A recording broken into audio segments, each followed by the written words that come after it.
ఒక్కసారి కొమ్మూరి గోల్డ్ కి కాల్ చేయండి. తాకట్లో ఉన్న మీ బంగారాన్ని విడిపించి మార్కెట్ ప్రైస్ కి వాళ్ళు కొనుక్కుని మిగతా డబ్బులు మీకు ఇచ్చేస్తారు. వెల్కమ్ టు మన టీవీ ఉన్నది మన కోసం.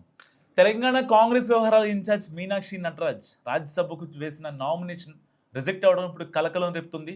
మధ్యప్రదేశ్ నుంచి రాజ్యసభకు వెళ్లేందుకు ఆమె నామినేషన్లు దాఖలు చేయగా తెలంగాణలో నమోదైన ఒక కేసు వివరాలు తెలపలేదంటూ తిరస్కరించారు రిటర్నింగ్ అధికారి.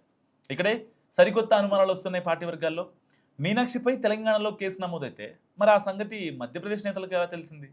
అందుకు ఎవరు కారకులు? తెలంగాణ కాంగ్రెస్ నాయకుల్లో ఎవరన్నా లీక్ ఇచ్చి ఉంటారా అన్న సందేహాలు పెరిగిపోతున్నాయి. లేదంటే ఇక్కడే కాంగ్రెస్ నేతలు ఎవరన్నా లీకులు ఇచ్చారా? లేక కమల అధిష్టానం తెలంగాణ బీజేపీ నేతలకు టాస్క్ ఇస్తే వాళ్లే పని పూర్తి చేశారా అన్న ప్రశ్నలకు సమాధానాలు వెతుకుతున్నారు చాలామంది. అసలు ఇలాంటి చర్చకు బీజేపీ నేతలే అవకాశం ఇచ్చినట్టు చెప్పుకుంటున్నారు. తెలంగాణ కాంగ్రెస్ నేతలే సమాచారం ఇచ్చారంటూ మధ్యప్రదేశ్ బీజేపీ లీడర్స్ కామెంట్ చేశారు. పైగా మీ లీకు వీరులను అదుపులో పెట్టుకోండి అంటూ కాంగ్రెస్ నాయకత్వానికి ఉచిత సలహా కూడా పడేశారట. సో దీని గురించే ఇప్పుడు గాంధీ భవన్లో రకరకాల చర్చలు జరుగుతున్నాయి. బీజేపీ మాటలు తెలంగాణ కాంగ్రెస్లో చిచ్చు పెట్టే ప్లాన్ భాగమైతే కావచ్చు, కానీ మనలో కూడా కొందరి తీరు అనుమానాలకు తావిచ్చేలా ఉందన్న చర్చలు కాంగ్రెస్ సర్కిల్స్లో జరుగుతున్నాయి. కానీ రాష్ట్ర పార్టీలో చాలామందికి అసలు ఈ విషయమే తెలియదని కూడా చెప్తున్నారు. మరి కోర్టులో మీనాక్షి నటరాజన్ తరపున అడ్వకేట్స్ కౌంటర్ దాఖలు చేస్తారన్న అంశంపై ఇంకా క్లారిటీ లేదు వాస్తవం చెప్పాలంటే.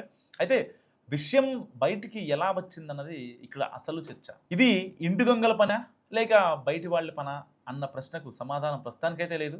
అయితే సదరు బాధితురాలు మీనాక్షి నటరాజన్ నామినేషన్ స్క్రూటినీ కంటే ముందు రోజే విషయాన్ని ఫేస్బుక్, వాట్సాప్లో షేర్ చేశారని కూడా సమాచారం.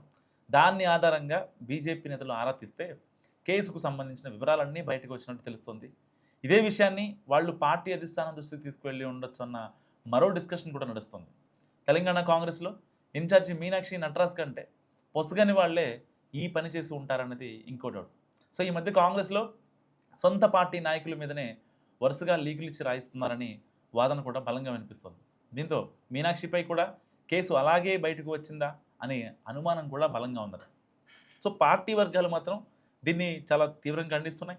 అసలు మీనాక్షి నటరాజ్ పై ఎఫ్ఐఆర్ నమోదు కాలేదని, అలాంటి కేసును పట్టుకొని బీజేపీ కుట్రపూరితంగా నామినేషన్ తిరస్కరించేలా చేసిందని కాంగ్రెస్ వర్గాలు విమర్శిస్తున్నాయి. కారణం ఏదైనా, కారకులు ఎవరైనా బీజేపీ ఆడుతున్న మైండ్ గేమ్తో కాంగ్రెస్ మాత్రం కొంత తలనొప్పి వచ్చి పడిందన్నది రాజకీయ వర్గాల మాట. సో కేసు సంబంధించి కోర్టులో కౌంటర్ దాఖలు చేసిన అంశాన్ని పొందుపరిచినా బాగుండేదనే వాళ్ళు కూడా లేకపోలేదు. కానీ సొంత పార్టీ నేతల మీదే అనుమానాలు తెర మీదకు తెచ్చే స్కెచ్ మాత్రం బీజేపీ వేసిందని అంటున్నారు హస్తం పార్టీ నేతలు. మరి మీరేమనుకుంటున్నారు? మీనాక్షి నటరాజన్ మీద ఎవరు కుట్ర చేశారు? మస్ట్ కామెంట్ చేయండి.